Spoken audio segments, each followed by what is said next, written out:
Hallo, ich bin Christian, Werkstattleiter von IPC Computer und ich habe heute ein Gerät, was sich laut Kunde nicht mehr laden lässt.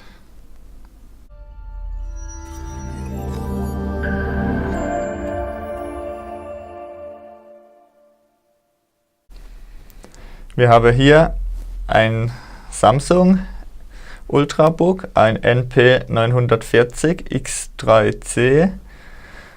Das macht gar nichts mehr. Das sieht man schon daran, wenn man das Netzteil einsteckt, dann leuchtet die Lade-LED nicht, beziehungsweise die LED, das Netzteil eingesteckt ist. Die leuchtet dann wieder grün oder rot, sobald das Netzteil eingesteckt ist. Das Gerät lässt sich dementsprechend auch nicht einschalten. Hat allerdings noch funktioniert, bis der Akku leer war. Daher die Vermutung, dass irgendwas im Stromeingang defekt ist. Näheres dazu später, wenn die Reparatur erfolgt ist. So, ich habe jetzt das Samsung Ultrabook repariert. Da ging gar nichts mehr.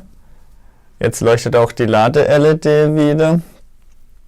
Wenn man das Gerät einschaltet, fährt es auch wieder hoch.